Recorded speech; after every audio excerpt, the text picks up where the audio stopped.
Hello' hello' মোৰ কণকণমানি ভাইটি ভণ্টি, ব্ৰিলিয়াণ্ট ভাইটি ভণ্টি, তোমালোকে গোটেই কেইজন ব্ৰিলিয়াণ্ট হয়। সেইকাৰণে ব্ৰিলিয়াণ্ট কৈ আছোঁ। কিয় কৈ আছোঁ মই অলপ পিছত বুজাই আছোঁ। Welcome to my YouTube channel accountancy smart concept.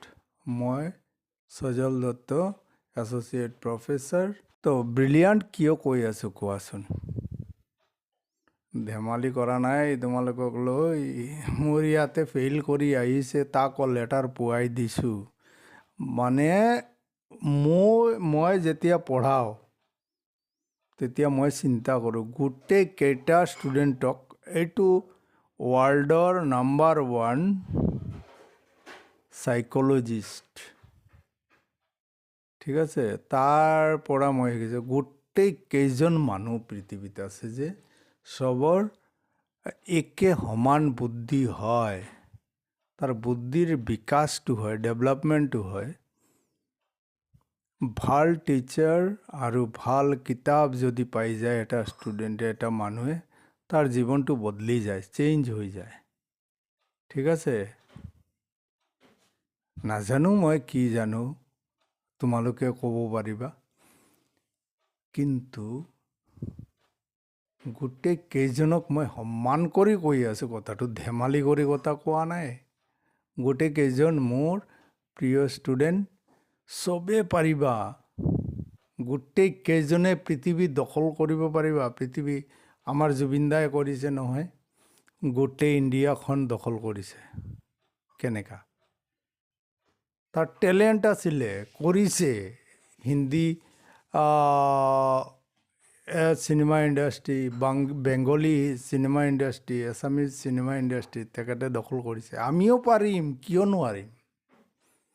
আমাৰ টেলেণ্টটো আমি নিজৰ ভিতৰত আছে, আমি গ্ৰ' কৰিব লাগিব, ঠিক আছে। এইকাৰণে কৈ আছোঁ, ঠিক আছে। তোমালোকে ধেমালি কৰা নাই, চবৰ ব্ৰেইন সমান হয়। তুমি কিমান কেনেকা কোন লাইনত ইউটিলাইজ কৰি আছা, ব্যৱহাৰ কৰি আছা, এইটোৰ ওপৰত ডিপেণ্ড কৰে।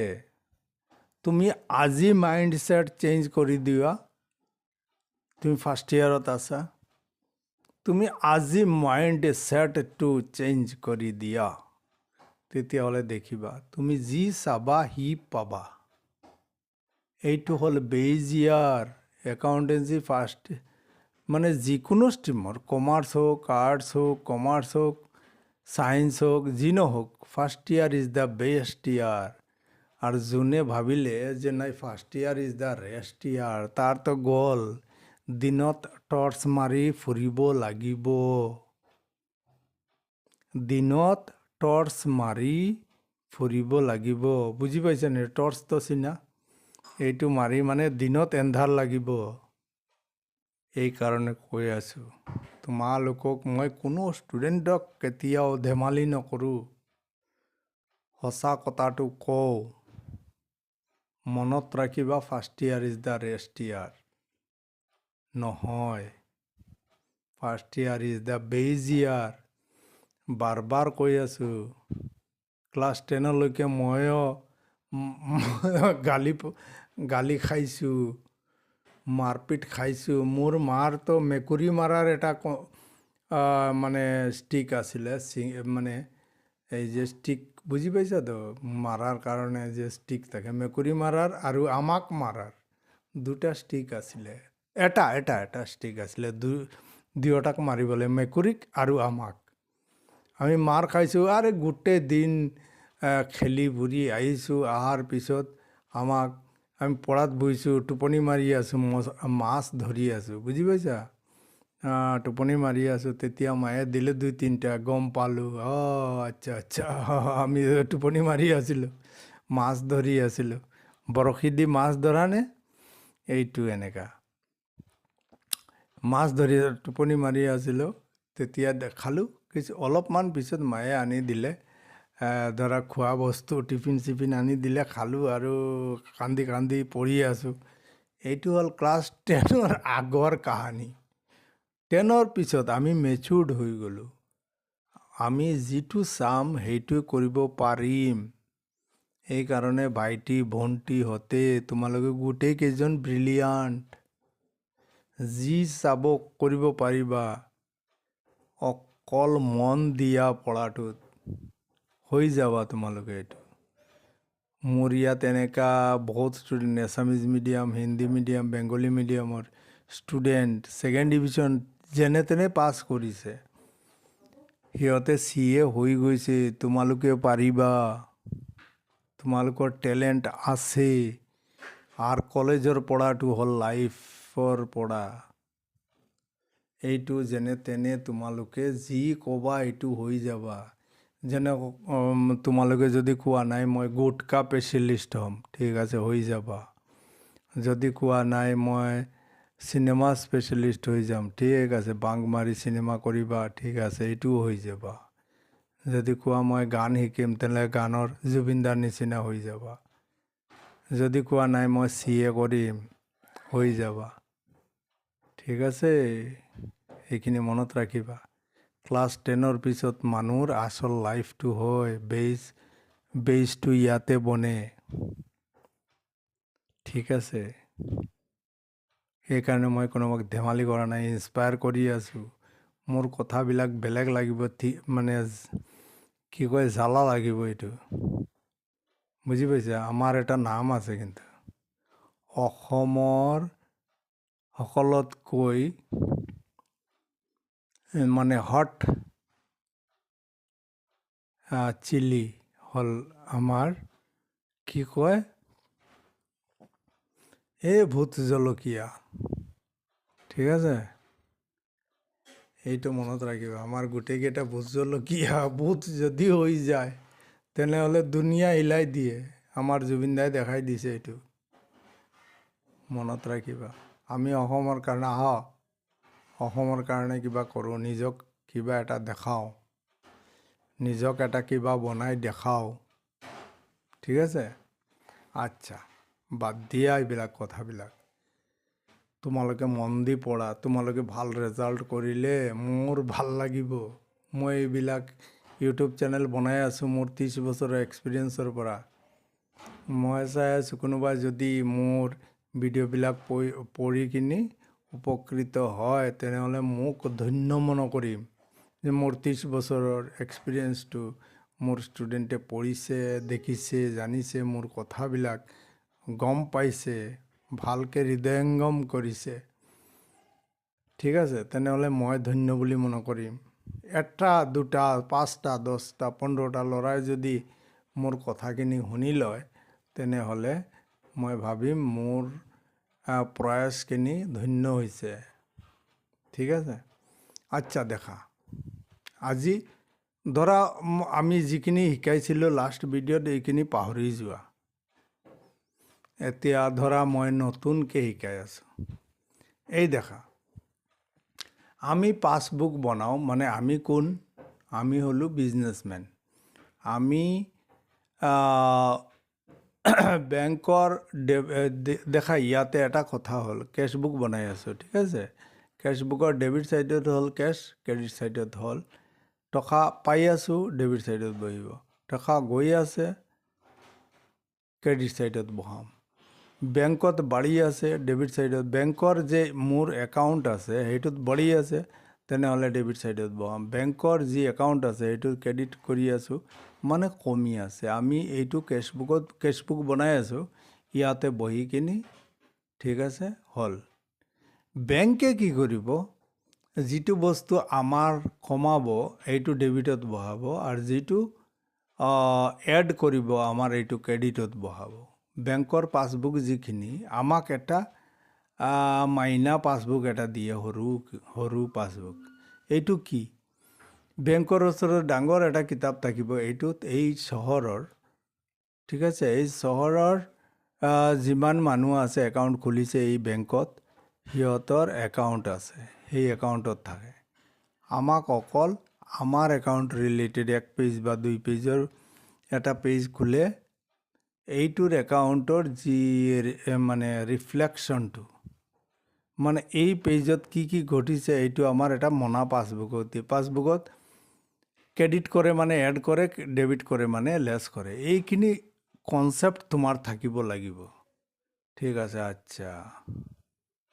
তাৰপিছত কি হ'ল, আমাক BRS বনাব দিছে। ঠিক আছে, BRS মানে কি? Bank reconciliation statement. ৰিকনচিলিয়েশ্যন মানে ভুল বুজাবুজিটো ঠিক কৰাৰ নাম হ'ল ৰিকনচিলিয়েশ্যন। মানে বেংকে কৈ আছে এটা বেলেঞ্চ, আমাৰ পাছবুকত হৈ আছে বেলেগ বেলেঞ্চ। বেংকে কৈ আছে এটা বেলেঞ্চ, আমাৰ কেছবুকত হৈ আছে বেলেগ বেলেঞ্চ। কিয় হ'ল?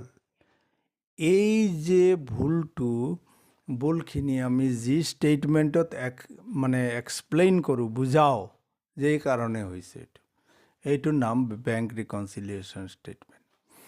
বেংক ৰিকনচিলিয়েশ্যন ষ্টেটমেণ্টটো ডাবল এণ্ট্ৰি ছিষ্টেমৰ একাউণ্টিঙৰ কোনো পাৰ্ট নহয়, একো পাৰ্ট নহয়।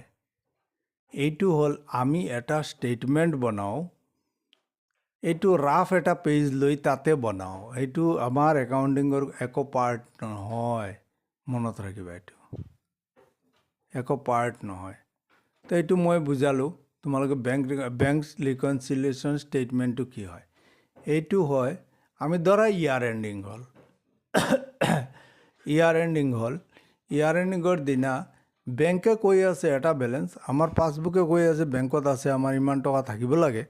বেংকে কৈ আছে ইয়াতকৈ বেছি বা কম। কিয় এই ডিফাৰেঞ্চটো আহিল?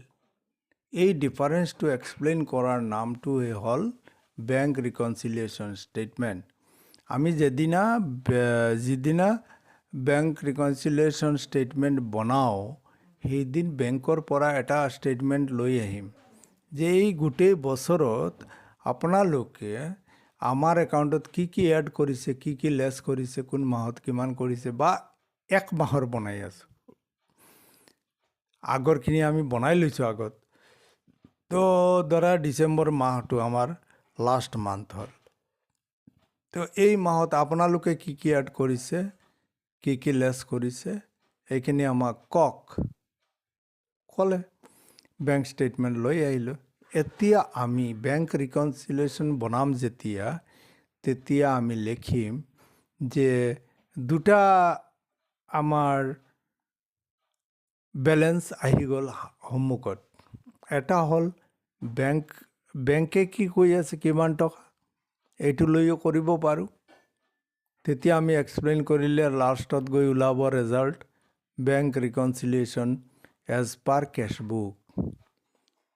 ঠিক আছে, কেছবুকত এইকাৰণে এই যে এক্সপ্লেইনটো কৰি আছোঁ, এইটোৰ নাম হ'ল বেংক ৰিকনচিলিয়েশ্যন ষ্টেটমেণ্ট। বেংকৰ বেলেঞ্চ লৈ আহিলোঁ, ৰিজাল্টটো ওলাব বেংক বেলেঞ্চ এজ পাৰ কেছবুক। আমাৰ যি একাউণ্টটো কেছবুক আছে, কেছবুকৰ ৰিজাল্টৰ লগত মিলিব লাগিব। এই ডিফাৰেঞ্চটো কিয় আহিলে, ভুল বুজাবুজি কিয় হ'ল, এইখিনি যি ষ্টেটমেণ্টত আমি এক্সপ্লেইন কৰোঁ, এইটোৰ নাম হ'ল বেংক ৰিকনচিলিয়েশ্যন ষ্টেটমেণ্ট। তো পাছবুক আৰু কেছবুক সম্পৰ্কে আইডিয়া পাই গ'লা।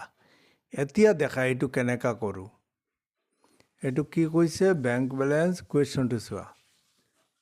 Bank balance as per cashbook ₹4,500। এইটোতো আমি আগতে বেংক ৰিকনচিলিয়েশ্যন ষ্টেটমেণ্ট বনাওঁতে লিখি দিম। বেংক ৰিকনচিলিয়েশ্যন ষ্টেটমেণ্ট দুই ধৰণৰ কৰি থাকে। কোনো বোৰ্ডে ষ্টেটমেণ্ট ফৰ্মত কৰে। ওপৰতো হ'ল ষ্টেটমেণ্ট, এইটো হ'ল ষ্টেটমেণ্ট ফৰ্ম। এইটো হ'ল ষ্টেটমেণ্ট ফৰ্ম। ঠিক আছে, মনত ৰাখিবা। এইটোৰ লেফ্ট ছাইডৰ কলাম বুজি পালা? এনেকুৱা যিটো ভাৰ্টিকেলি যিটো লাইন থাকে, কি বুজাই আছোঁ, চিধা যিটো হেৰি থাকে, বক্সটো থাকে, এইটোৰ নাম হ'ল কলাম। তো লেফ্ট ছাইডৰ এইটো হ'ল ইনাৰ কলাম আৰু ৰাইট ছাইডৰটো হ'ল আউটাৰ কলাম। আৰু ইয়াতে কি কৰিছে, এইটো ছিষ্টেমত কি কৰিছে, এইটো ছিষ্টেমত কোনো বোৰ্ডে এনেকুৱা ফ'ল' কৰে। কোনো এক্সাম বোৰ্ড, ধৰা CBSE, আসাম বোৰ্ডে বেলেগ কৰে। আসাম বোৰ্ডে জেনেৰেলি এইটো কৰে। আৰু CBSE বা বেলেগ বোৰ্ডত এইটো কৰি থাকে। এইটোত অলপ সিহঁতে তোমাৰ ডাবল এণ্ট্ৰি ছিষ্টেমৰ হেৰি দি আছে, কি কয়, ডাবল এণ্ট্ৰি ছিষ্টেমৰ ৰ'বা, ব্লেণ্ডিং কিন্তু একোৱেই নহয়, দুটা ছিষ্টেমেই একে। এইটো ৰাফত কৰি আছোঁ, এইটো ডাবল এণ্ট্ৰি ছিষ্টেমৰ একো পাৰ্ট নহয়।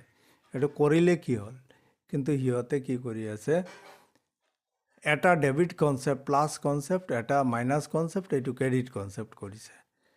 আচ্ছা, তাতে মই আমি যিটো এড কৰিছিলোঁ, ধৰা এই 4টা আইটেমৰ লগত 4,500 টকা এড কৰিছিলোঁ, এই গোটেইকেইটা এক ছাইডত বহাব। আৰু এইটোৰ পৰা যিখিনি মাইনাছ হ'ল,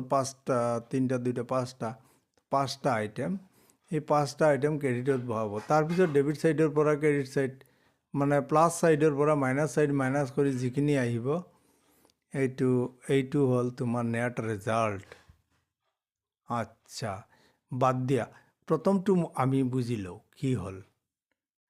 তোমালোকে মই যেনেকৈ কৈ আছোঁ এনেকুৱা কৰিবা। 2 নম্বৰটো হ'ল, আচ্ছা, 1 নম্বৰটো হ'ল 4,500, এইটো গম পালোঁ। 2 checks of ₹4,100 ডিপজিটেড মানে ক'লেই ভাবিবা কাষ্টমাৰৰ পৰা চেক পাইছোঁ, আমি চেকটো জমা কৰিম বেংকত। বেংকে গৈ আমাৰ কাষ্টমাৰৰ যি বেংক আছে তাতে, লখিমপুৰত আছে, ধৰা আমি গুৱাহাটীৰ পৰা কৰি আছোঁ, তাৰ বেংকৰ পৰা কালেকশ্যন কৰি আনি আমাৰ একাউণ্টত জমা কৰিব। ডিপজিট ক'লে ভাবিবা কাষ্টমাৰৰ পৰা আমি পাইছোঁ। তেনেহ'লে কি হ'ল, এইটো দেখা কেনেকৈ কৰিছে, আমি 5,000 টকাৰ চেক ডিপজিট কৰিছোঁ, কাষ্টমাৰৰ পৰা 5,000 টকাৰ চেক পাইছোঁ। আমি বেংকত যেতিয়া লিখিম, bank account debited two party লিখি দিম। আমি যেতিয়া চেক বেংকত জমা কৰোঁ, তেতিয়া লগে লগে আমি কেছত লিখি দিওঁ, আমি পাই গৈছোঁ বুলি ধৰি লওঁ। কিন্তু একচুৱেলি পাব কেতিয়া, বেংকে যেতিয়া কাষ্টমাৰৰ পৰা কালেকশ্যন কৰিব তেতিয়াই জমা কৰিব। তো আমি যেদিন BRS বনাই আছোঁ, এই ডেটত অকল 5,000 টকাৰ বেংক চেক জমা কৰিছোঁ, অকল 1,000 টকাৰ চেক জমা কৰিছে, বেংকে কালেকশ্যন কৰিব পাৰিছে কাষ্টমাৰৰ একাউণ্টৰ পৰা। তো আমি ধৰি ল'লোঁ এইটো মেটাৰ হ'ল 5,000 টকাৰ, 5,000 টকাৰ চেক জমা কৰিছোঁ। তো ধৰি লোৱা অলপ ডাঙৰ কৰি দুটাতে সমান লিখি দিবা, আৰু তলত কিমান হৈছে আৰু কি ট্ৰেঞ্জেকশ্যন হৈছে এইটো আমি নাচাওঁ, অকল এইটো লৈ চিন্তা কৰিম। কনচেনট্ৰেশ্যন এইটোতেই দিম, মন এইটোতে লগাম। তো এইটোত হৈ গ'ল 11,000, আৰু ইয়াতে অকল 7,000, তেনেহ'লে 4,000 টকাৰ ডিফাৰেঞ্চ থাকি গ'ল। তো 4,000 টকাৰ ডিফাৰেঞ্চ কিয় হ'ল, আমিতো চেক জমা কৰিছোঁ, বেংকে এতিয়ালৈকে 4,000 টকাৰ 1,000 টকাৰ চেক জমা কৰিছে, কালেকশ্যন কৰিছে কাষ্টমাৰৰ পৰা, আৰু 7,000 টকা এতিয়াও জমা হোৱা নাই। তেনেহ'লে কোনটোত বেছি কোনটোত কম, কেছবুকত বেছি আছে, পাছবুকত কম আছে। এইটো আৰু বেলেগ হেৰিতো কৰিব পাৰি। 1,000 টকা আমি 5,000 জমা কৰিছোঁ, সিহঁতে 1,000 জমা কৰিছে, তাৰে মানে 4,000 টকা কেছবুকত বেছি আছে, 4,000 লৈও কৰিব পাৰোঁ। এতিয়া 1,000 হৈ গ'ল, সমান হৈ গ'ল, এইটো আমাৰ BRSত নাহে। এতিয়া 4,000, ইয়াতে 5,000 মই লিখিছোঁ, সিহঁতে 1,000 লিখিছে, ইয়াতে 4,000 টকা আমি কেছত 4,000 টকা লৈও কৰিব পাৰোঁ, কাৰণ 1,000 টকা সমান হৈ গৈছে। 4,000 টকা আমি বেংকত জমা কৰিছোঁ, জমা হৈ গৈছে, 4,000 টকা ইয়াত লিখে, বেংকে এতিয়া কালেকশ্যন কৰাই নাই, তেতিয়া সিহঁতে কৰিব কি, 0 এড কৰিব। BRS যিদিনা বনাই আছোঁ সেইদিনা সিহঁতে 0 এড কৰিব, একোৱেই হোৱা নাই, তাৰমানে 4,000 টকা। এইটো মেথডতো কৰিব পাৰা, এনেকুৱাও কৰিব পাৰা, 4,000 টকা লৈও কৰিব পাৰা। বুজি পাইছা, ৰিজাল্ট একেই হ'ব। 1,000 টকাটো কমি গ'ল, ইয়াতে এড হৈ গ'ল, আৰু ইয়াতে 5,000 টকা এড হ'ল, এইটো এটা মেথড। আৰু যিটো সমান হৈ গৈছে 1,000 টকা সমান হৈ গৈছে মানে তাৰ 4,000 টকা ডিফাৰেঞ্চ থাকি গ'ল। কেছবুকত আমি 4,000 টকা বেছি আছে, কেছবুকত কম আছে, এনেকাও ক'ব পাৰোঁ। ঠিক আছে, তেনেহ'লে এতিয়া 4,000 টকা ক'ত বেছি আছে? কেছবুকত। আমি কি লৈ কৰি আছোঁ? কেছবুক। তেনেহ'লে কেছবুকত বেছি আছে, তাৰমানে এইটো লেছত আহিব। কেছবুকত বেছি যদি হয় লেছত আহিব, কম যদি হয় এডত আহিব। এইটো গম পালোঁ। তাৰপিছত 3 নম্বৰটো কি হ'ল? 3 নম্বৰ কুৱেশ্যনটো দেখা। এইটো বুজি পালে চব বুজি পাই যাবা। চেক টোটেলিং। টোটেল আমি চেক 3,000 টকা আমি ইছ্যু কৰিছোঁ। ইছ্যু মানে ক্ৰেডিটৰক দিছোঁ। তো এইটো ক্ৰেডিটৰে কি কৰিছে? 1,000 টকা অকল প্ৰেজেণ্ট কৰিছে বিয়াৰাজ ডেটৰ আগত। বুজি পাইছানে নাই? তেনেহ'লে থাকি গ'ল 1,000 টকাটো সমান হৈ গ'ল। আচ্ছা, তেতিয়াহ'লে 2,000 টকা আমাৰ কেছত কম আছে। যেতিয়া আমি চেক কোনো ক্ৰেডিটৰক দিওঁ তেতিয়াহ'লে আমি কেছৰ পৰা কমাই দিওঁ। ঠিক আছে, এইটো এতিয়া দেখা আমি কেনেকুৱা ৱাৰ্কিংটো কৰিছোঁ। এইটো ৰাফ, কিন্তু এইটো বুজাৰ কাৰণে। ঠিক আছে, এইটো বুজাৰ কাৰণে আমি বনাই আছোঁ, এইটো ৰাফলি বনাই আছোঁ। এইটো মনত ৰাখিবা, চব হৈ যাব। তো ইয়াতে 3,000 এড হৈছে, মাইনাছ হৈছে, ইয়াতে 1,000 টকা মাইনাছ হৈছে। তেনেহ'লে কোনটোত বেছি কোনটোত কম? ইয়াতে 3,000, ইয়াতে 1,000। তো 2,000 টকাৰ ডিফাৰেঞ্চ আহি গ'ল। আমি এই 2,000 টকাটো ক'ত লাগিম? কোনটোত বেছি আছে? আমি কোনটো লৈ কৰি আছোঁ? কেছবুক লৈ কৰি আছোঁ। কেছবুকত কম আছে, তাৰমানে এই 2,000টো এডত যাব। এইটো এটা কথা হ'ল। আৰু এটা কৰিব পাৰোঁ এইটোক। 2,000 টকা 1,000তো সমান হৈ গ'ল, এইটোতো মাইনাছ হ'ল, এইটোতো মাইনাছ হ'ল। তেনেহ'লে 2,000 টকা আমি 2,000 টকা কেছবুকৰ পৰা মাইনাছ কৰিলোঁ, কিন্তু পাছবুকৰ পৰা একোৱেই হোৱা নাই। ইয়াত থাকি গ'ল 4,000 আৰু ইয়াৰ পৰা ইয়াত থাকি গ'ল 2,000। তেনেহ'লে ইয়াতে হ'ব 4,000, ইয়াতে হ'ব 2,000। এনেকাও কৰিব পাৰোঁ। এইটো তোমাৰ ওপৰত ডিপেণ্ড কৰে, তোমাৰ IQৰ ওপৰত ডিপেণ্ড কৰে, তোমাৰ বুদ্ধিৰ ওপৰত ডিপেণ্ড কৰে কোনটো ফ'ল' কৰিবা। 4,000 ফ'ল' কৰি 2,000 ফ'ল' কৰিবা নে ইয়াতে 3,000 মাইনাছ কৰি দিয়া, ইয়াতে 1,000 মাইনাছ কৰি দিয়া, যিটো তোমাৰ সুবিধা হয় এইটো কৰি দিবা। আচল কথা হ'ল ইয়াতে 2,000ৰ মামলা হ'ল। 1,000 সিহঁতে মাইনাছ কৰিছে, আমি 3,000 মাইনাছ কৰিছোঁ। তাৰমানে 2,000 টকা থাকি গ'ল। এই 2,000 টকা লৈয়েই কাজিয়া চব। তো এইটো আমি 2,000 টকাটো কোনটোত বেছি আছে? পাছবুকত বেছি। কেছবুক লৈ কৰি আছোঁ আমি, কেছবুক লৈ ষ্টাৰ্ট কৰিছোঁ, তেনেহ'লে 2,000 টকা কম আছে, মানে 2,000 টকা এডত আহিব। হৈ গ'ল। পাছবুক লৈ কৰিলে এইটো 2,000 টকা ক্ৰেডিটত গ'লেহেঁতেন। ঠিক আছে, আহিলে 3 নম্বৰ। 3 নম্বৰ কুৱেশ্যনটো কি কৈছে চোৱা। 3 নম্বৰত কৈছে চেক টোটেলিং ৰুপিজ 3,000। আচ্ছা, এইটো হৈ গৈছে। A check of rupees 500 was issued to Manish but omitted to be recorded in cash book though Manish encashed. কোনোবাক আমি 5,000 টকা, আমাৰ এজন ক্ৰেডিটৰ, চেক ইছ্যু কৰোঁ, তাৰমানে আমাৰ ক্ৰেডিটৰক দিওঁ। কোনো মানুহ আমাৰ ওচৰত পাবলগীয়া আছে, কোনো মানুহৰ, তাক আমি 5,000 টকা চেক দিছোঁ। সেই মানুহজনে বেংকৰ পৰা কালেকশ্যন কৰি লৈছে তাৰ 5,000 টকা, তাৰ বেংকত জমা কৰিব, তাৰ বেংকে আমাৰ বেংকৰ পৰা কালেকশ্যন কৰিব। ঠিক আছে, একাউণ্টিং বেংকিং প্ৰচেছত মাইনাছ কৰিব। 4 নম্বৰটো কৈ আছোঁ। তো মনীষে কি কৰিছে? এইটো আমাৰ বেংকৰ পৰা কালেকশ্যন কৰি লৈছে, কিন্তু যেতিয়া আমি ইছ্যু কৰিছিলোঁ, মনীষক দিছিলোঁ চেকটো, তেতিয়া আমি বেংকত লেখাই নাই। তেনেহ'লে কোনটোত বেংকত কম আছে? বেংকৰ পৰা কমি গৈছে, কিন্তু কেছবুকৰ পৰা কমা নাই।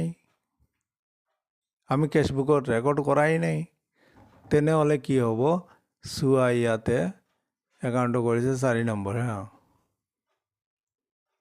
ধৰা 4,000 টকাৰ মেটাৰ 5,000 টকাৰ মেটাৰ ধৰি লোৱা ইয়াতেও আছে 6,000 ইয়াতেও আছে 6,000 আগৰ পিছৰ গোটেইখিনি পাহৰি যোৱা কি কৈছে অকল এইটো লৈ চিন্তা কৰিম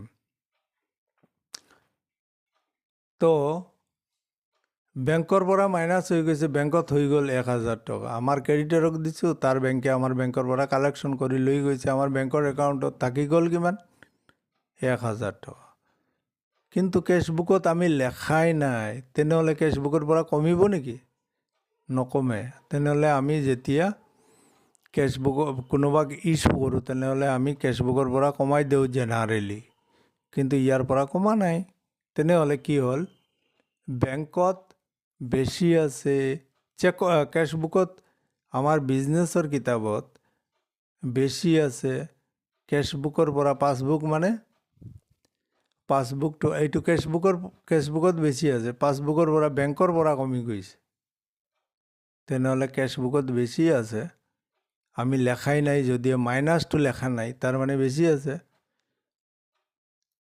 তেতিয়াহ'লে কি হ'ব 5,000 টকাটো মাইনাছত আহিব এই দেখো 5,000 টকাটো 4 নম্বৰ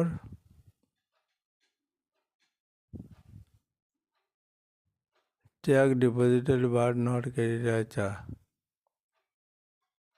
চেক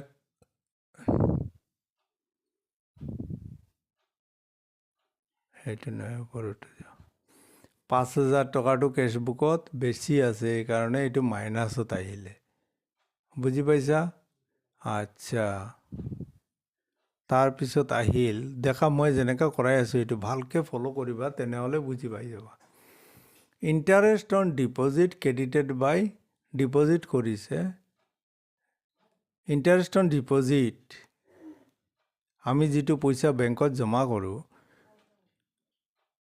এইটো যিটো জমা কৰোঁ সেইটো হ'ল 200 টকা জমা কৰিছে বেংকে জমা কৰিছে মানে আমাৰ ক্ৰেডিট কৰিছে আৰু 80 টকাটো মাইনাছ কৰিছে সেইটো বেংক চাৰ্জ কাটিছে আমাৰ একাউণ্টৰ 200 টকা বেংকে এড কৰিছে আমাৰ একাউণ্টত আৰু 80 টকা আমাৰ একাউণ্টৰ পৰা মাইনাছ কৰিছে এইটো আমি কেছবুকত লেখা নাই তেনেহ'লে পাছবুকত 200 টকা বেছি হ'ল আর 80 টকাটো বেংকত কমি গ'ল এইটো আমি দুটা পয়েন্ট দি লিখি আছোঁ দেখা এ আৰু বি 200 টকা বেংকে এড কৰিছে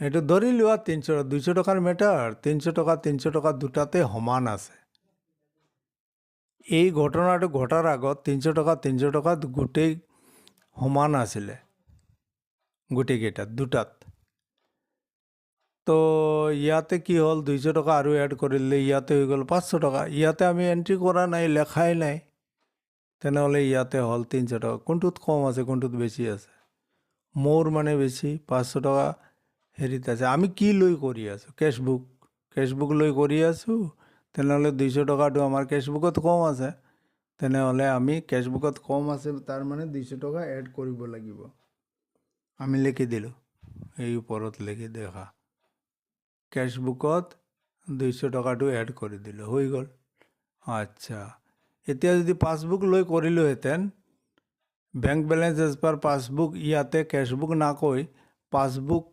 দিলেহেঁতেন তেনেহ'লে আমি কি কৰিলোহেঁতেন এইটো 200 টকাটো লেছত বহালোহেঁতেন পাছবুক লৈ কৰি আছোঁ এতিয়া কেছবুক লৈ কৰি আছোঁ এইকাৰণে এডত আহিল কেছবুকত কম আছে পাছবুক লৈ কৰিলে এইটো বস্তু 200 টকাটো লেছত গ'লহেঁতেন বুজি পাইছানে নাই আচ্ছা বুজি পালোঁ ছাৰ তাৰপিছত আহিলে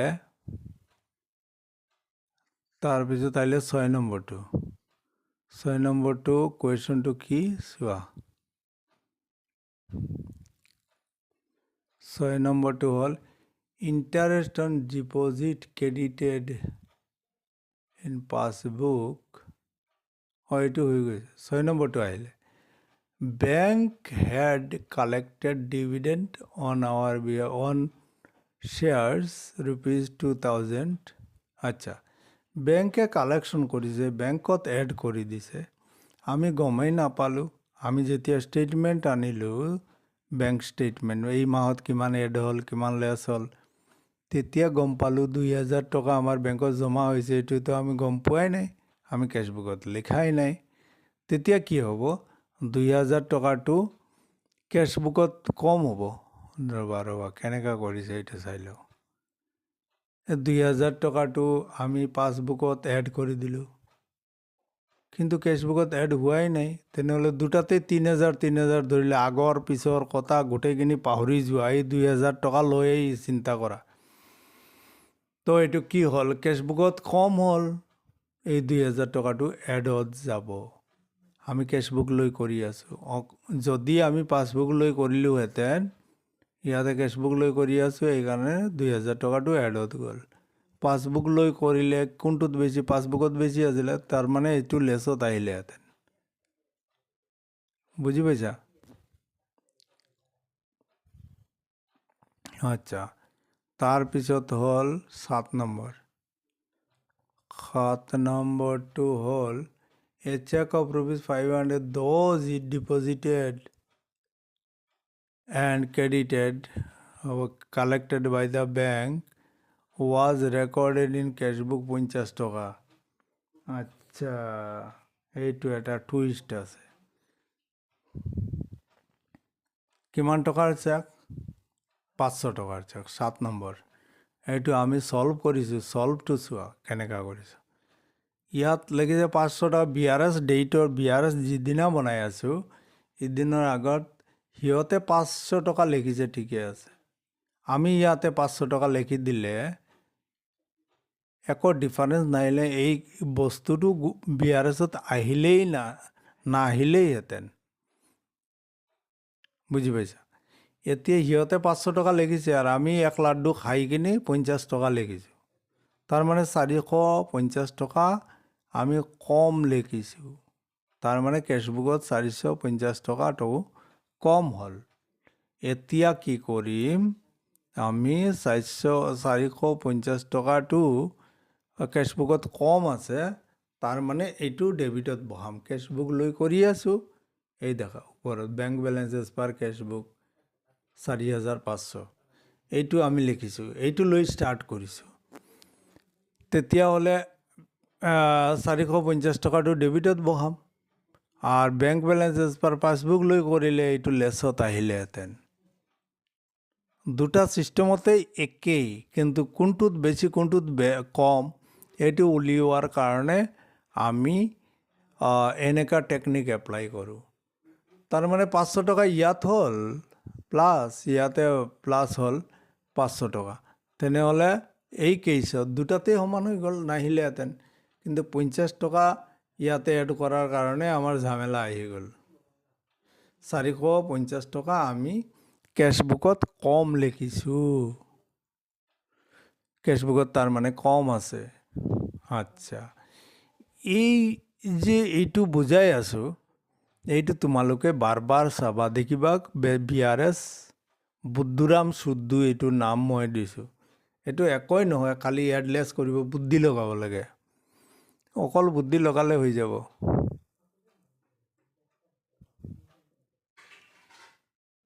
আচ্ছা, তাৰপিছতটো কি হ'ল? 8 নম্বৰটো হ'ব কুৱেশ্যন। 8 নম্বৰটো কেছবুক ডেবিট ছাইড অভাৰকাষ্ট 500 টকা। কেছবুকৰ ডেবিট ছাইডটো হ'ল প্লাছ আমাৰ, কেছবুকৰ ক্ৰেডিট ছাইডটো হ'ল লেছ, আৰ কেছবুকৰ বেংকৰ কলামটো ডেবিট ছাইড মানে প্লাছ, ছেইম কথা। আৰু পাছবুক যদি কয় তেনেহ'লে আচ্ছা, এইটো আগতে কৰি লওক। কেছবুকৰ ডেবিট ছাইড মানে প্লাছ, আমি ইয়াতে বুজাইছোঁ প্লাছ প্লাছ, প্লাছত বেছি আছে, তাৰমানে কেছবুকত বেছি আছে। 8 নম্বৰটো মিছামিছি 500 টকা বঢ়াই দিছোঁ ডেবিট ছাইডত, তেনেহ'লে এইটো কেনেকৈ ছল্ভ কৰে, কেনেকৈ দেখা। 500 টকা মানে কেছত বাঢ়ি গৈছে, কেছবুকত বাঢ়ি গৈছে। CB মানে এইটো চোৱা ওপৰত কি লিখিছোঁ, CB মানে কেছবুক, PB মানে পাছবুক। তো তো এইটো মিছামিছি কেছবুকত 500 টকা বাঢ়ি গৈছে, ইয়াতেতো একো বঢ়া নাই পাছবুকত। তো কোনটোত বেছি আছে? 500 টকা, 500 টকা বেছি আছে কেছবুকত। তেনেহ'লে কি কৰিব লাগিব? 500 টকাটো লেছত বহাব লাগিব। এতিয়া পাছবুক লৈ কৰিলে এইটো এডত বহালোহেঁতেন, এইটোত বেছি আছে, কেছবুকত বেছি, এইটো লেছত বহালোঁ। পাছবুক লৈ কৰিলে এই বস্তুটোৱে আমি 500 টকাটো ডেবিটত মানে এডত বহালোহেঁতেন। ঠিক আছে, হৈ গ'ল। এতিয়া পাছবুক ডেবিট ছাইড 500 টকা। পাছবুকৰ ডেবিট ছাইড মানে কি? এই যে আমাৰ মাইনা পাছবুক এটা দিয়ে, এইটো ডেবিট ছাইডত লিখিছে, মানে মাইনাছ কৰিছে ইহঁতে 700 টকা বেংকে। মিছামিছি 700 টকা লিখিছে, মানে ধৰা 100 টকা লিখিব লাগিছিলে, চকুত ধান্দা লাগি সিহঁতে 700 টকা লিখি দিছে। তাৰমানে আমাৰ মাইনাছ ছাইডত 700 টকা বেছি লিখিছোঁ। আচ্ছা, ইয়াতে চাই লওঁ আমি কেনেকৈ ছল্ভ কৰিছোঁ, এইটো চাই লওঁ।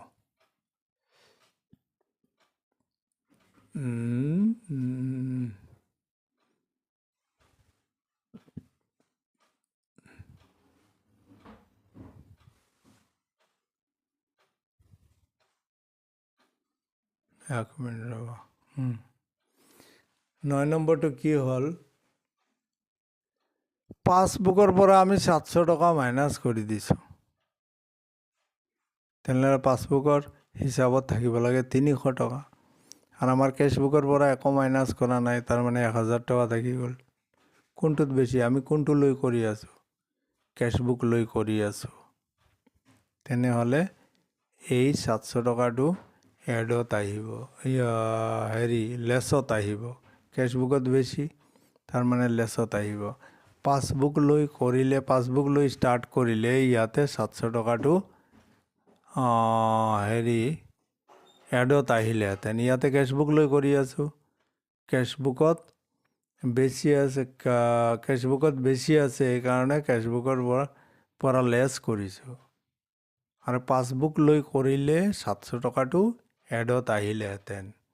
মানে কেছবুক লৈ কৰোঁ বা পাছবুক লৈ কৰোঁ, কোনটোত বেছি কোনটোত কম এইটো উলিওৱাৰ টেকনিক ইয়াতে একে সমান। এইটো ওলাই থৈ দিলোঁ। পাছবুক লৈ কৰিলে এইটো ইউজ কৰিম, কেছবুক লৈ কৰিলে এইটো মনত ৰাখি কৰিম। হৈ গ'ল। এতিয়া আমাৰ ইয়াতে বেলেঞ্চ আহিলে 1130 টকা। এইটো নিগেটিভ বেলেঞ্চ আহিলে আমাৰ, মানে মাইনাছ ছাইড বেছি আছে, প্লাছ ছাইড কম আছে, কাৰণে 1130 টকা আমাৰ নিগেটিভ বেলেঞ্চ আহিলে। মানে বেংকৰ পৰা আমি বেংকত যিমান টকা থাকিব লাগে তাতকৈ বেছি উঠাই লৈছোঁ, 1130। ঠিক আছে, হৈ গ'ল। এই চামটো আমাৰ শেষ হৈ গ'ল। লাষ্টৰ ৰেজাল্ট ওলাল 1130। বুজি পালোঁ। এতিয়া আমি ধৰি লোৱা গোটেইখিনি মানে 2 নম্বৰৰ পৰা 9 নম্বৰলৈকে উলিওৱাৰ, মানে কোনটোত কম কোনটোত বেছি, এইটো উলিওৱাৰ টেকনিক হ'ল ছেইম, আগত যেনেকৈ কৰাইছোঁ। কোনটোত বেছি কোনটোত কম এইটো উলিওৱাৰ টেকনিক হ'ল 2 নম্বৰৰ পৰা 9 নম্বৰলৈকে। এইটো উলিওৱাৰ টেকনিক আগত যেনেকৈ কৰাইছোঁ এইটো ঠিক আছে। এতিয়া কি হ'ল? আচ্ছা, আৰু এটা বস্তু বুজাই দিওঁ, এইটো বুজোৱা নাই। এইটো হ'ল ষ্টেটমেণ্ট ফৰ্ম, এইটো হ'ল ইনাৰ কলাম, এইটো হ'ল আউটাৰ কলাম। এই চাৰিটা বস্তু 2000, 200, 2000, 450 টকা এইটো এড কৰি কিনি লিখি দিম 4500ৰ তলত, 4500ৰ তলত। তাৰপিছত 4500 আৰু 4500, 650 টকা, এইটো হ'ল 9150 টকা, দুটা এড কৰিলোঁ।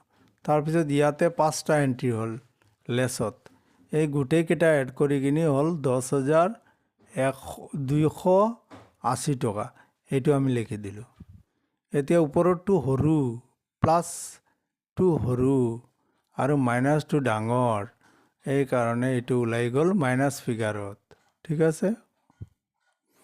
ঠিক এনেকুৱা আমি যিবিলাক এড কৰিব লাগে এইবিলাক বহালোঁ ডেবিটত, আৰু যিবিলাক লেছ কৰিব লাগে এইবিলাক বহালোঁ ক্ৰেডিটত। এতিয়া ডেবিটৰ পৰা ক্ৰেডিট মাইনাছ কৰি কিনি 1130 টকা ওলাল ডেবিটত, তাৰমানে ক্ৰেডিট ছাইড মাইনাছ ছাইড ডাঙৰ, তো এইটো নিগেটিভ বেলেঞ্চ হ'ব, এইটো হ'ব বেংক অভাৰড্ৰাফ্ট। হৈ গ'ল আমাৰ, এইটো দুটা মেথড হৈ গ'ল। কোনো মানে এক্সাম বোৰ্ডত ওপৰতটো ফ'ল' কৰে ষ্টেটমেণ্ট ফৰ্ম, কোনো মেথডে এইটো কৰে ডেবিট আৰু ক্ৰেডিট প্লাছ আৰু মাইনাছ ফৰ্মটো। ঠিক আছে, এইটো দুটা মেথড হ'ল। এতিয়া আমি এই চামটো ল'লোঁ, এই চামটোত কি হ'ল 1130, এইটো ধৰি লোৱা এইটো ডিপজিট হ'ল। ঠিক আছে, এইটো ডিপজিট ধৰি ল'লোঁ আমি, মাইনাছ হোৱা নাই, অভাৰড্ৰাফ্ট হোৱা নাই, এইটো ধৰি ল'লোঁ। তেনেহ'লে এইটো হ'ল পাছবুক।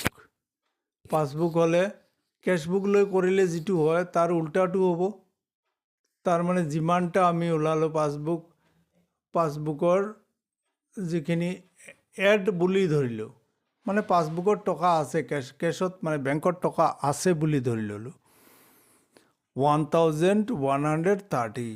তেতিয়াহ'লে এইটো হ'ব কি, ইয়াত যিখিনি কৰিলোঁ এইখিনি এড কৰি দিম, তাৰপিছত হ'ল 11,410 টকা, তাৰ পৰা মাইনাছ কৰি দিম এই চাৰিটা, মাইনাছ কৰাৰ পিছত হ'ল যিটো হ'ব এইটো হ'ব bank balance as per passbook positive.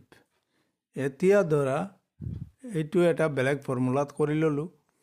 বেলেগ ফৰ্মুলাত মানে যিখিনি এড হয় এইখিনি গোটেইকেইটা এক ছাইডত বহালোঁ, যিখিনি লেছ হয় গোটেইখিনি এক ছাইডত বহালোঁ। তাৰপিছত বেলেঞ্চিং কৰি কিনি যিটো ওলাব এইটো হ'ল তোমাৰ বেংক বেলেঞ্চ এজ পাৰ কেছবুক। একে ৰেজাল্ট ওলাই আছে, দুটা মেথডত কৰি আছোঁ জাষ্ট, কিন্তু কোনটোত বেছি কোনটোত কম এইটো উলিওৱাটো ডাঙৰ কথা। এইখিনি কেনেকৈ ওলাইছোঁ এইটো আমি গম পালোঁ, ওপৰত চাৰ্টত দেখিলোঁ, একে চাম। এতিয়া যদি 1100 টকা 1130 টকাটো অভাৰড্ৰাফ্ট হয় তেনেহ'লে কেনেকৈ কৰিম চোৱাচোন, অলপ চোৱা। আগৰটো পজিটিভ ধৰিছোঁ, পজিটিভ এনে ধৰিলোঁ। এতিয়া এইটো হ'ল মাইনাছ, যদি হয় তেনেহ'লে ইয়াতে প্লাছ নহ'ব। অভাৰড্ৰাফ্ট হ'লে, অভাৰড্ৰাফ্ট নহ'লে আমি 1130 টকা ক'ত বহাইছিলোঁ ডেবিটত। অভাৰড্ৰাফ্ট হৈছে তাৰমানে মাইনাছ ফিগাৰ, বেংকৰ পাছবুকৰ মাইনাছ ফিগাৰ।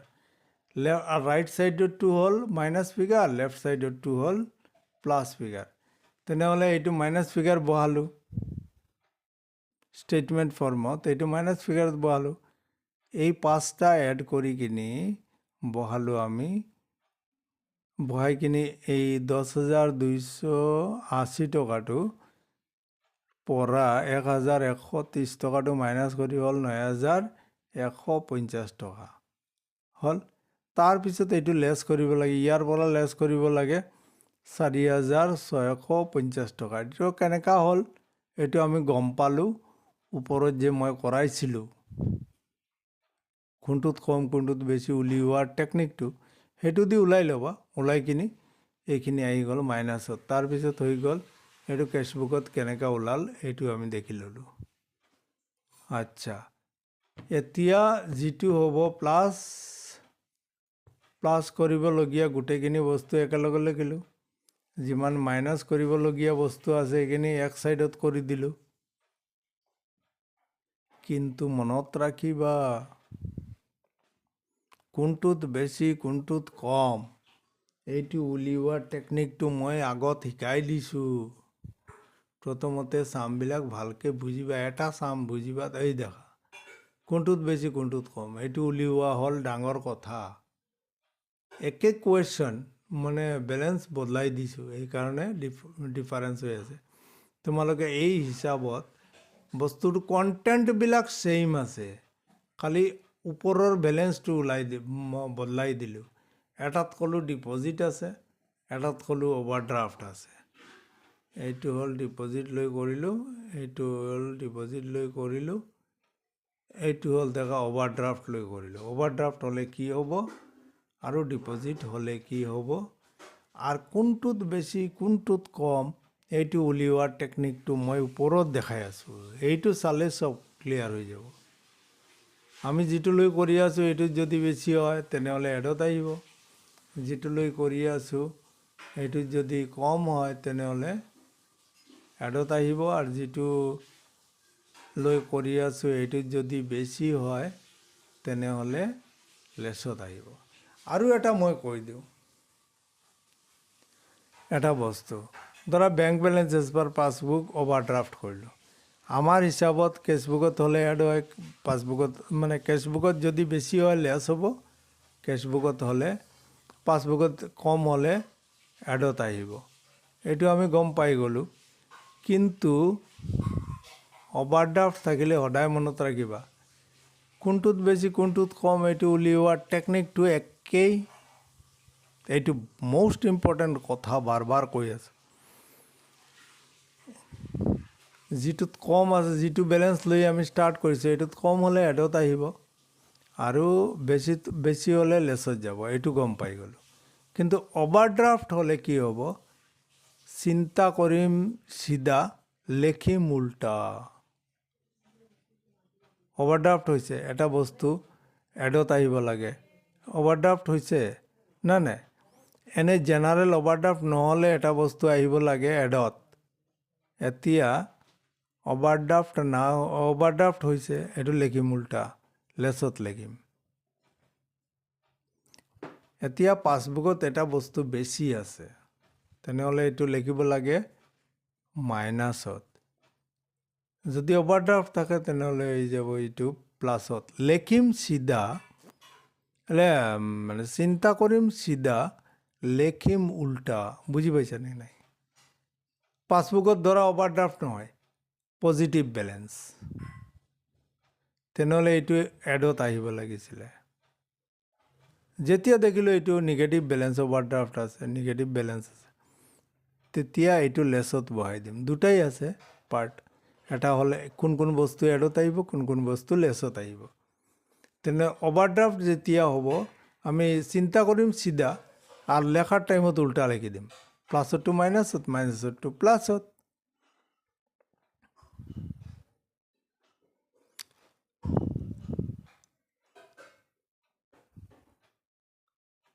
এতিয়া কি কৰিছে চাওঁচোন। Bank balance as per cashbook 31 December 5,000 টকা। ঠিক আছে, এইটো ঠিক এনেকা ওলাবা, এইটো একে বস্তু। 5,000 টকা বেংক বেলেঞ্চ লিখি দিলোঁ, bank balance as per passbook আমি 5,000 টকা লিখি দিলোঁ, bank balance as per cashbook 5,000 টকা লিখি দিলোঁ। ঠিক আছে, 2 নম্বৰটো চাওঁ। 2 চেকস অফ rupees 2,500 and 500, মানে 3,000 টকাৰ deposit. Two checks of rupees for 2,500 and 500 were collected and credited by the bank December was 2,500 were 2 checks of rupees 2,500 and 500 were collected and credited by the bank on 29 December and other check on 4th January. দুটা check আমি জমা কৰিছোঁ, এটা হ'ল 2,500 টকা আৰু এটা হ'ল 500 টকাৰ চেক, দুইটা জমা কৰিছোঁ 27 তাৰিখ, ঠিক আছে। আচ্ছা, ইয়াৰ পৰা 500 টকাৰ চেকটো 29 তাৰিখ 29 ডিচেম্বৰত কালেক্ট কৰি লৈছে বেংকে। আমি ডিপজিট কৰিছোঁ, তাৰমানে এইটো কাষ্টমাৰৰ পৰা আমি বেংকত জমা কৰিছোঁ, বেংকত আহি জমা হ'ব লাগে আমাৰ টকাটো। তো 27 তাৰিখ জমা কৰিছোঁ, 29 তাৰিখলৈকে আমাৰ একাউণ্টত জমা হৈছে 500 টকা, তাৰমানে 2500 টকাৰ চেকটো জমা হোৱা নাই। ডিপজিট চেক কৰিছোঁ, তাৰমানে ধৰি ল'বা এইটো আমি কাষ্টমাৰৰ পৰা পাইছোঁ, আৰু ইছ্যুড চেক ক'লেই গম পাই যাবা এইটো আমি কোনোবাক দিছোঁ চেক। তেনেহ'লে এইটো তোমালোকে এনেকুৱা ঘৰ বনাই কৰি ল'বা।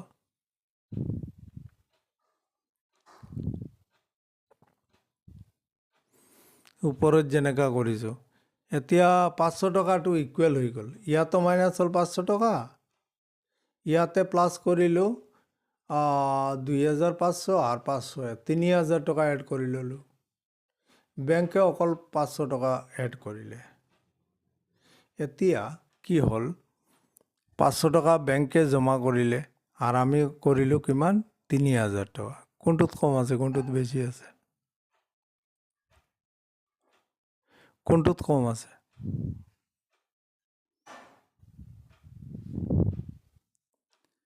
আমি জমা কৰিলোঁ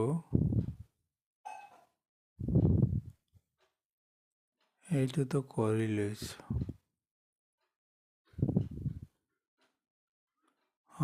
এইটো দুইটা চেক, এটা হ'ল 4000 আৰু এটা হ'ল 1000 টকা। 27 তাৰিখ জমা কৰিছোঁ, অকল 1000 টকাৰ চেকটো কালেকশ্যন কৰিছে বেংকে 29 তাৰিখ। তাৰমানে বেংকত আমি 5000 টকা এড কৰিলোঁ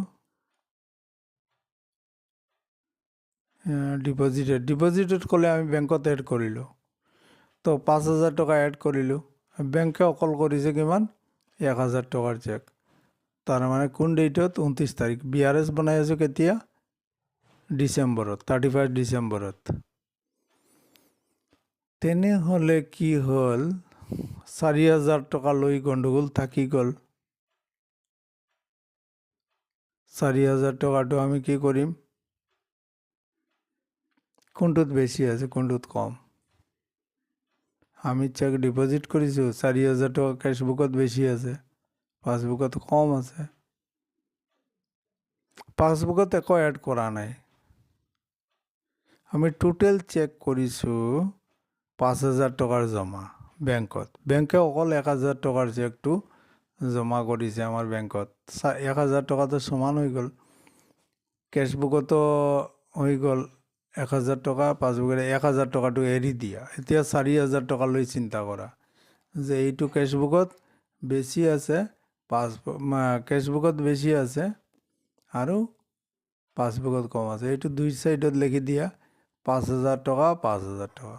কেছবুকত এড কৰিলোঁ, তাৰমানে 9000 টকা হ'ল, আৰু পাছবুকত থাকি গ'ল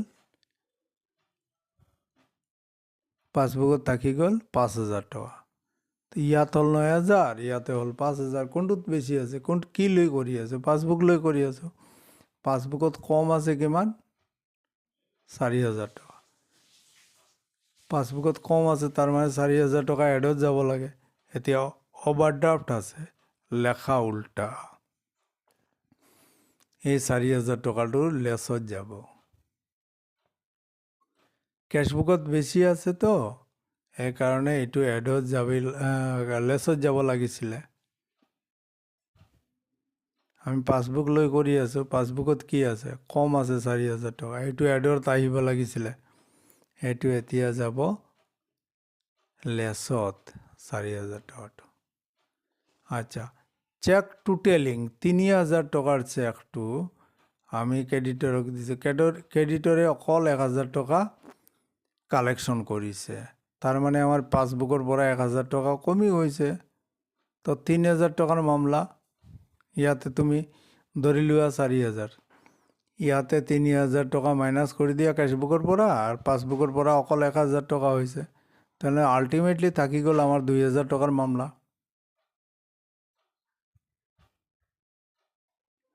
1000 টকাটো সমান হৈ গ'ল, তেনেহ'লে ইয়াতে থাকি গ'ল 3000-ৰ পৰা 2000 থাকি গ'ল, 2000 টকাৰ ডিফাৰেঞ্চ থাকি গ'ল। 2000 টকাটো কি হ'ল, চেক্স টোটেলিং ইমান টকা ন, 3000, ইয়াৰ পৰা 2000, 1000টো সমান হৈ গ'ল। কেছবুকৰ পৰাও কমিছে আৰু পাছবুকৰ পৰাও কমিছে 1000 টকা। কেছবুকৰ পৰা কমিছে 3000 আৰু পাছবুকৰ পৰা কমিছে 1000। তাৰমানে 2000 টকা ডিফাৰেঞ্চ থাকি গ'ল। 2000 টকা পাছবুকত, 2000 টকা আমাৰ কেছবুকত বেছি হ'ল, পাছবুকত কম হ'ল। ইছুড 3000 টকা কেছবুকত কমি গ'ল, তেনেহ'লে পাছবুকত 2000 টকা বেছি আছে, তো এইটো লেছত আহিব লাগে। এতিয়া যেতিয়া দেখিলোঁ এইটো অভাৰড্ৰাফ্ট আছে, তেনেহ'লে এই 2000 টকাটো আনি বহাই দিম ডেবিটত। বুজি পাইছানে নাই? মানে অভাৰড্ৰাফ্ট থাকিলে চিন্তা কৰিম, চিধা লেখিম উল্টা। 3000 টকাটো 1000 টকা বেংকৰ পৰা কমি গ'ল আৰু 3000 টকা আমাৰ কেছবুকৰ পৰা কমি গ'ল, তেনেহ'লে 2000 টকা ডিফাৰেঞ্চ থাকি গ'ল। তো 2000 টকা কোনটোত কম আছে? কেছবুকত কম আছে। কোনটোত বেছি আছে? 2000 টকা পাছবুকত বেছি আছে। পাছবুকৰ পৰা মাইনাছ হোৱা নাই এতিয়ালৈকে, 2000 টকা পাছবুকত ডেবিটত আছে। পাছবুকৰ বেলেঞ্চ আছে আমাৰ, পাবলগীয়া টকাৰ পৰা কমা নাই পাছবুকত। তেনেহ'লে 2000 টকাটো পাছবুকত বেছি আছে, তেনেহ'লে এইটো কি কৰিম? বেছি আছে, তাৰমানে এইটো লেছত বহাব লাগে। এই 2000 টকাটো আমি এডত বহাম। ঠিক আছে? তো ওপৰত যি হেৰি দিছোঁ, টেকনিকটো দিছোঁ, এই টেকনিকৰ পৰাই এইবিলাক বস্তু ওলাই আহিছে। খালি এটা কথা মনত ৰাখিবা, চব বস্তু ক্লিয়াৰ হৈ যাব। যদি কেতিয়াবা অভাৰড্ৰাফ্ট থাকে, অভাৰড্ৰাফ্টটো প্ৰথমতে চিন্তা নকৰিবা। প্ৰথম ভাবিবা মই যে এইটো কৰাইছোঁ, এইটোত মনত ৰাখি কোনটোত বেছি কোনটোত কম এইটো ওলাই ল'বা আগত। যিকোনো চাম BRS পালে এনেকুৱা কৰিব লাগিব। এইটো এটা ৰাফ ৱাৰ্কিং বনাই ল'বা। কোনটোত বেছি কোনটোত কম ওলাই ল'লোঁ। এতিয়া পাছবুকত যদি কম হয়, তেনেহ'লে এডত যাব লাগে। এতিয়া অভাৰড্ৰাফ্ট হ'লে বস্তুখিনি, যি বস্তুলৈ গণ্ডগোল সেই বস্তুটো লেছত বহাই দিব লাগে। বছ এইখিনিয়ে কথা। কেছবুক লৈ কৰি আছোঁ, এতিয়া কেছবুকত বেছি আছে, এইটো লেছত যাব। ঠিক আছে, বুজি পালোঁ। পাছবুকত আছে, এইটো পাছবুকত কম আছে, তাৰমানে যি বস্তুলৈ আমাৰ ঘটনা হ'ল 4000 টকালৈ, এইটো আমাৰ এডত যাব লাগে। কিন্তু পাছবুক যদি অভাৰড্ৰাফ্ট হয়, তেনেহ'লে চিন্তা কৰিম এনেকুৱা চিধা, আৰু লেখাৰ টাইমত উল্টা লিখি দিম। বাৰ কৈ আছোঁ, অভাৰড্ৰাফ্ট যদি হয় চিন্তা কৰা চিধা, যেনেকুৱা ওলাব লাগে এনেকুৱা ওলাই ল'লোঁ। আৰু যেতিয়া বহাব লাগে এইটো এডত না লেছত, তেতিয়া আমি উল্টা কৰিম। এতিয়া পাছবুকত কম আছে, এডত বহাব লাগে 4000 টকাটো। তেনেহ'লে এইটো যেতিয়া আমি লিখিম, তেতিয়া এইটো লেছত বহাম। কোন এমাউণ্টটো বহাম? 4000 টকা বস্তুটো, কাৰণ 5000 আমি ইয়াত এড কৰিছোঁ, ইয়াতে 1000 এড কৰিছোঁ অকল। তেতিয়াহ'লে 4000 টকা ডিফাৰেঞ্চ থাকি গ'ল। 4000 টকাটো আমাৰ বহাব লাগে। ধৰা পাছবুক নৰ্মেল হ'লে, পজিটিভ বেলেঞ্চ হ'লে, তেতিয়াহ'লে আমি এডত বহালোঁ হেঁতেন কিমান টকা? 4000 টকা। এতিয়া যেতিয়া তোমাৰ অভাৰড্ৰাফ্ট আছে, তেনেহ'লে এই 4000 টকাটো আমি লেছত বহাম। বুজি পাইছা? তাৰমানে আমি BRS কৰাৰ কাৰণে প্ৰথমতে কোনটোত বেছি কোনটোত কম এইটো ওলাব লাগে, আৰু এইটো উলিওৱাৰ কাৰণে আমি এই চাৰ্টটো বনাব লাগে। বনাই ল'লে আমাৰ সুবিধা হয় যে